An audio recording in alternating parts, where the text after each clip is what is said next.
The FBI has just revealed some crazy stuff about Lil Durk and why he was arrested. It all goes back to what he was doing in his hotel room right before they caught him.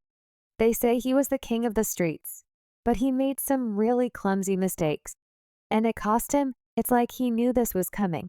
Let me show you what I mean. Lil Durk booking flights from his hotel on Thursday, October 24th. Durk was arrested near an airport in Florida as he attempted to flee the country. However, he didn't just book one flight, he booked 3. It's very likely he booked these flights from a hotel he was staying at in Florida.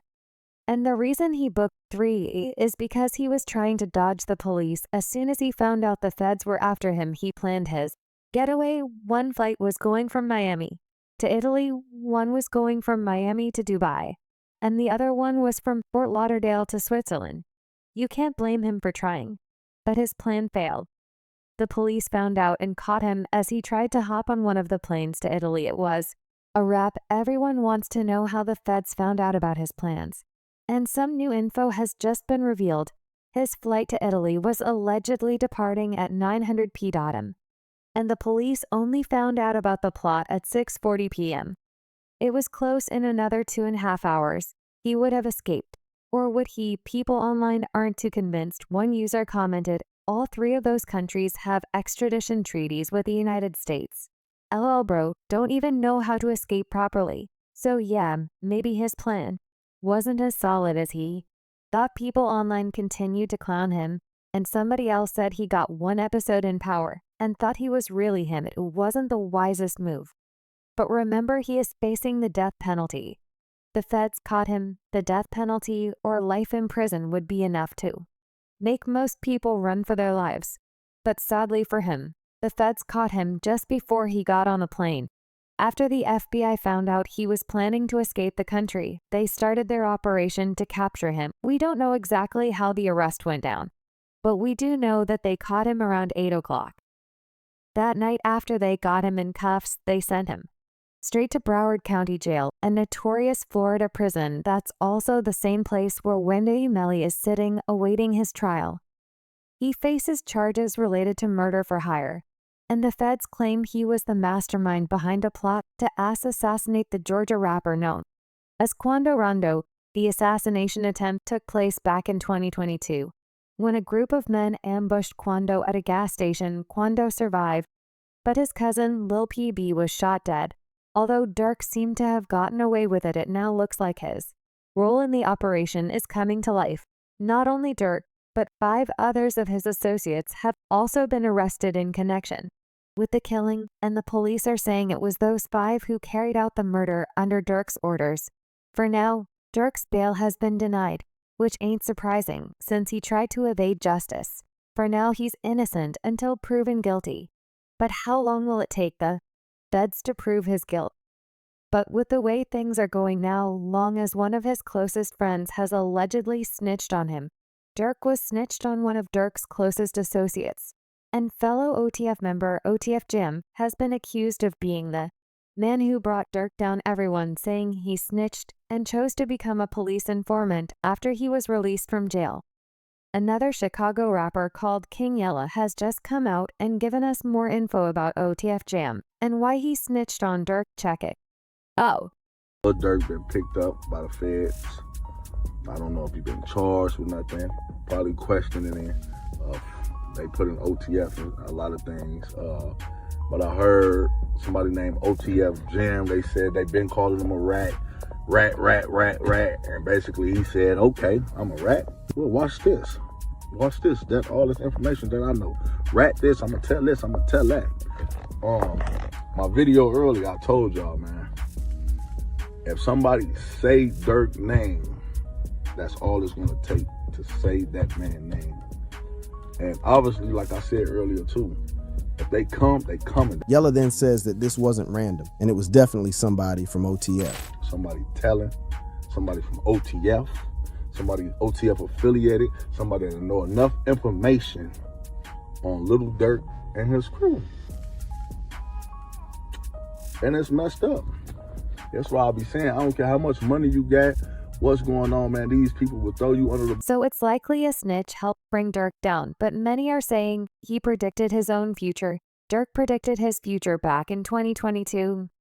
The same year that Durk allegedly orchestrated PB's murder, he released a song called Federal Nightmares. Interesting timing, right? And people are saying the lyrics from the song suggest Durk knew this was coming. One day in the song, he repeatedly talks about having federal nightmares.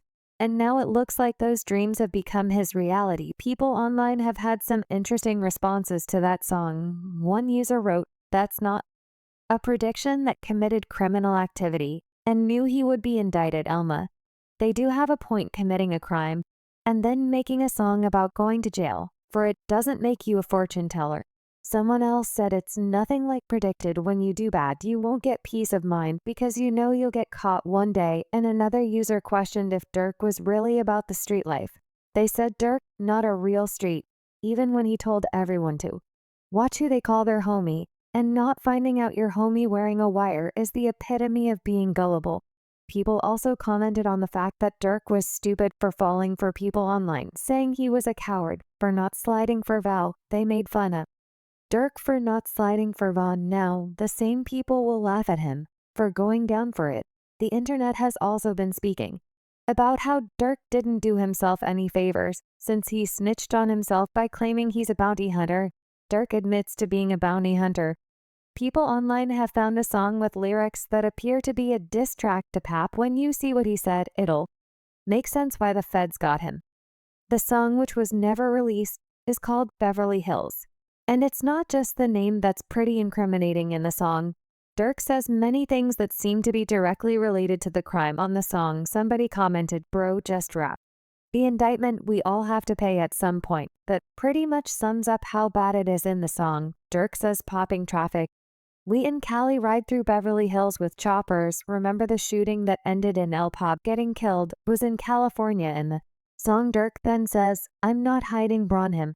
No, we crashing ying to see the opposite. He was a passenger, then jump seats to drill or crying. Can't get us off him. As far as we know, Quando was a passenger at the time of the shooting." And finally, Durk literally admits to being a bounty hunter. He ready to crack that little down to get her off the Fed. Are going to have a field day with that one.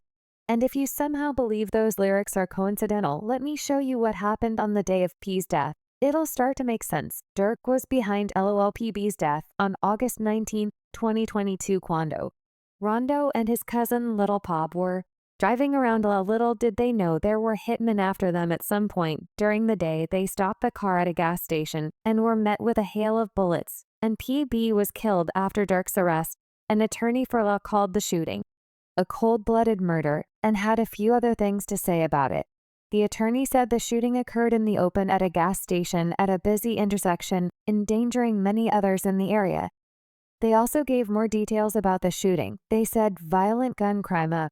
This sort is devastating to our community, and we will have zero tolerance for those who perpetrate such callous acts of violence. So that was an LA attorney speaking about it. But since then, an actual FBI detective has directly claimed it was Durk and his crew that were behind it. The FBI agent said that OTF members engage in violence, including murder and assault, at the direction of banks, and to maintain their status in OTF. As of now, Durk's up to his eyeballs in criminal proceedings.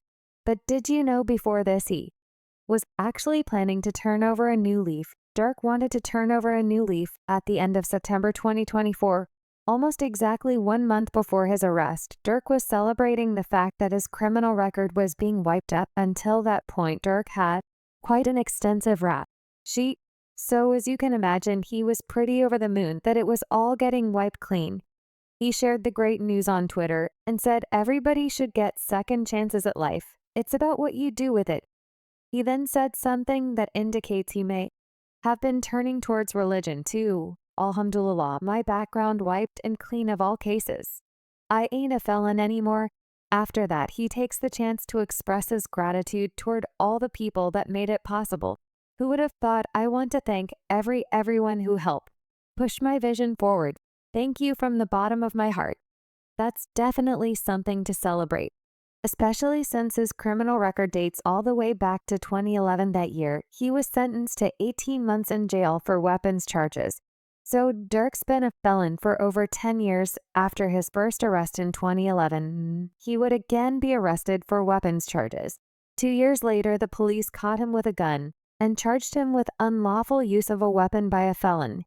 He pleaded guilty to that one and only got probation. So despite his criminal past, it looked like he was expecting a bright future. He even had plans to improve his hometown of Chicago. Durk wanted to improve Chicago. After his arrest, the mayor of Chicago had to explain himself since he allegedly received a $150,000 donation from Durk. The mayor, whose name is Brandon Johnson, was questioned about his association with Durk, and we found out that Durk was actively starting to get involved in politics and political campaigns. It's a bit suspicious because he's a known gang member. But maybe Durk did just want to help the city. Right after Brandon Johnson took office last year, Durk kindly donated the $150,000 to him. Was it a bribe? Or was it really just a gesture of support? Who knows?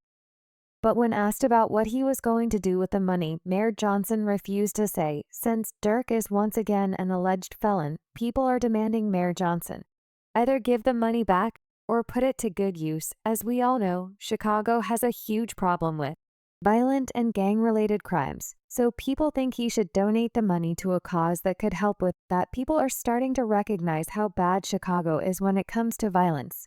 And it looks like even a known gang member like Durk was trying to do things to help the city, although he's being charged with a very serious crime and may even face the death penalty. The city of Chicago appeared to be grateful for his support. They even gave him the key to the city. Durk received the key to the city. Here you can see him receiving the keys to the city.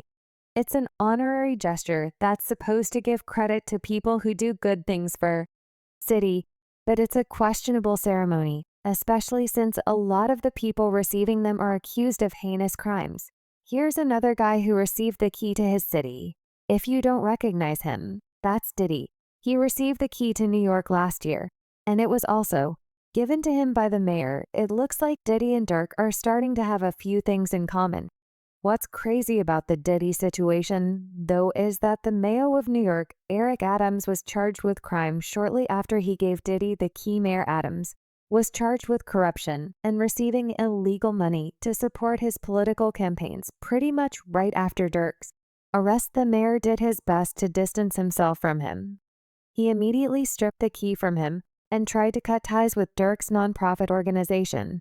The mayor said, given the news that Durk Banks has been arrested in Florida and charged with murder for hire, the village of Broadview is withdrawing our honorary key to the village. They then speak about ending its partnership with his charity. They said they're terminating our partnership agreement with his youth organization, Neighborhood Heroes Foundation. At this point, he's not even been convicted of anything, so that's a pretty drastic measure, especially since Durk was known to even help out Chicago's homeless. Durk was helping the homeless. On June 1, 2023, Durk made headlines for his philanthropy. When he did some really nice things for a homeless person, it really does look like he was doing his best to paint himself in a positive light. But you can't help but wonder, was he doing all this because deep down he knew he was the mastermind behind an assassination and needed to cover his tracks? Or did he actually want to help out the less fortunate? Well, who knows for sure. But either way, he gifted a homeless man a phone as well as a 30-day hotel. State reports say that Durk found a homeless guy by the name of Pedro Ramirez. Pedro had recently gone viral for bumping Durk's song with J. Cole called All My Life from outside of his 10. What's interesting about the song All My Life is Durk repeatedly mentions trying to change his ways and be a more positive influence in the song. He even references sitting down with politicians. He says, I done sat with the mayor and politicians. I'm trying to change the image. Although Durk expressed that he wanted to help the residents of Chicago, Pedro Ramirez was actually homeless in LA, the same state where his alleged crime took place. Isn't it strange that he decided to travel across the country to do some good deeds? It's like he knew his arrest was coming, and he needed to do everything he could to limit the damage. Or maybe he did want to help people. And there's an argument that the only reason he wanted to kill Kwandu in the first place was because of pressure from fans. The public pressured him to take revenge. It seems all of this charitable stuff started after the whole Slide for Von campaign. If you don't know what that means, well, after King Von was shot, the internet went crazy, and the term Slide for Von started trending. People were clowning Durk for doing nothing about V's death. But now it looks like that may not have been true. The internet has reacted to this news, and it's kind of ironic. Back in 2020, everyone was saying he needed to get revenge. But now they're saying he's stupid for doing exactly that. Since Durk's arrest, one user commented, "Y'all wanted him to slide for vow, now y'all want him gone." It's sad. Somebody else said that's worth a life sentence or death penalty in the US, and somebody else questioned whether or not this could even be seen as sliding. He didn't slide. He paid people to slide. And he deserves prison. Well, whether or not he slid, Von or not, the police certainly think he did. And that's what matters at the end of the day. This may even serve as a lesson to not listen to everything people on the internet are saying, especially when the culprit behind it is 69. That's right, it was actually Tekashi 69, or started the whole Slide for Von campaign. How Tekashi 69 sparked it back in 2020.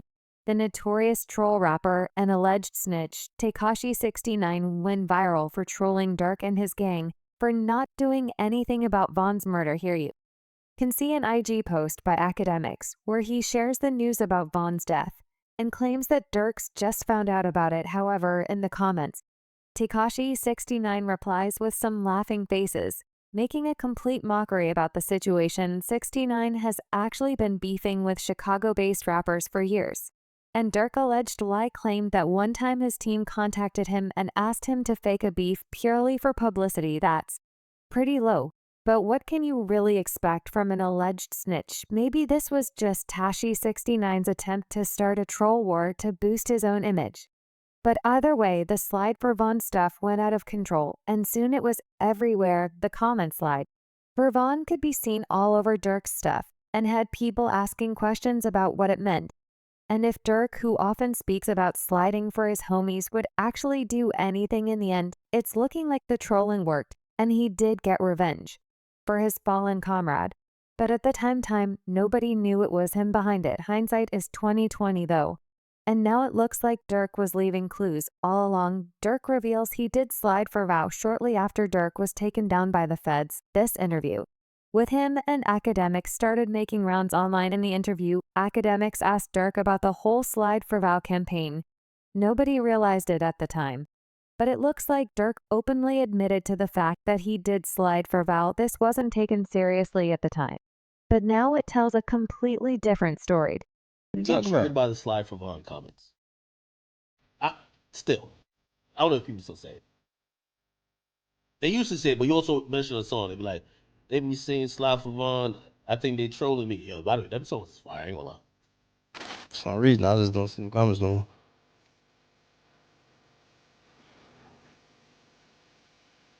For some odd reason. I don't know. Might be the water. They kind of chilled out. Why? You've got to admit academics looks pretty confused, and just at his face when the realization hits him, they kind of chilled out a little bit. No way, I bet my life that the prosecution will be showing this to the judge. This along with the snitching allegations as well, as Durk's songs where he seems to confess might be all they need. But we'll see, although he appeared to be changing his ways. You've got to remember that Durk comes from one of the worst hoods in America. O-Block's history. O-Block is the place where not only Durk, but many other of Chicago's most famous rappers are from. In some ways, it's the birthplace of Drill. Chief Keef pioneered the music all the way back in the 2010s, and Durk came shortly after. The two of them would make music glorifying gang violence and murder, and quickly rose to fame. Both Durk and Keef belong to a set of the Black Disciple street gang known as OTF. 300 King Bao was also a member of the Black Disciples, and they are an old gang that have been accused of wreaking havoc across Chicago for decades. Keef is from O-Block, and we know that because he has O-Block tattooed on his neck, and Durk is from an area nearby. Durk and Keef both came up on the initial popularity wave of drill music. Even though they became popular through music, the violence didn't stop. However, it's starting to look like Chicago residents are getting sick of the violence. Is shortly after Durk's arrest, One of his murals was vandalized. Although King Von didn't start the trouble in the area, it's arguable that he helped escalate it. In the end, he was one of the many victims of Chicago's gang violence. But he's also the reason why Durk had beef with Quando Rondo. To begin with, O-Block's beef with NBA Youngboy and Quando Rondo. Most people are unaware that it was actually a beef between King Von and NBA Youngboy that sparked the war between O-Block and Rondo's crew that has ended up in Von dying, Pete dying, and now Durk being arrested. Internet detectives have done some deep research and pieced together what happened to cause the beef at all. Started when V got out of jail and said live that he liked Youngboy's music, so they appeared to be on good terms. But that suddenly changed out of nowhere. Von started dissing NBA Youngboy and saying that his rap was C. Things would turn even more sour when Von posted a picture of him and NBA Youngboy's baby mama. As you can imagine, that did not go down well. Hours later, Youngboy would post a picture with a caption saying, "I'ma have my son your daughter since you trolling." Then Youngboy got revenge and posted a picture of him doing a song with Asian doll King Von's ex. V then got angry and started dissing Youngboy on Twitter. He said that new she all got garbage as well as try again MF, and I got some on y'all baby moms that would make you not want to claim your kids. And so now the two sides were officially beefing, and Quando Rondo, NBA Youngboy's friend, was dragged into it. In other words, he was guilty by association, which is probably why V attacked him. King Von's death. Here you can see CCTV footage of the incident that led to King Von being shot. You see Val in the white shirt approach Quando, who's leaning on the car. Von then starts beating on him. Quando backs away, and moments later his friend LOL Tim retaliates by shooting and killing V. So really this was just self-defense. Q's friend LOL Tim was only protecting his homie from V, who was the aggressor. It seems strange that he would attack Quando for no reason, and at the time people were confused as nobody even knew they had beat. But the only logical explanation is that Quando was friends with NBA Youngboy. It's said that Quando was napping in a car outside the club while he waited for his friend who was inside. Tim was supposedly watching over Quando while he slept. Then Quando woke up and left the vehicle. That's when Val and his crew appeared and started attacking them. After the shootout started, police also got involved and started shooting. When the dust settled, though Tim was charged with murder, he was arrested shortly after the shooting, but in the end he was cleared of all charges. So that kind of explains why Durk was still after Quando and Tim. But what's even crazier is that Rondo, Durk and Val used to be friends. Rondo and Durk used to be friends. Back in 2021, Quando did an interview with Angela Y where he spoke about his relationship with Durk and V. So let's back up, because I know you and Durk was cool. Obviously he was on, he was on your album. And y'all was cool. And you was cool with V. So that night when you was in the parking lot, what led up to you even being in the parking lots? They didn't have a song together. Quando then gives his side of the story after that disclaimer. He speaks about how much he used to like Dirt, and even refers to him as Big Bro. That was a year before PA. V was shot, so it looks like Durk didn't care. And it's pretty heartbreaking seeing Q's reaction when he sees his cousin's dead body. Q's reaction to his cousin's murder. This is allegedly a CCTV picture of the shooting taking place. Although Quando survived, he was seriously traumatized by it. In the video, you see his arms flailing around the place, and he looks visibly disturbed. At one point, Quando sees the police is dragging out his cousin's body, and his reaction is heartbreaking.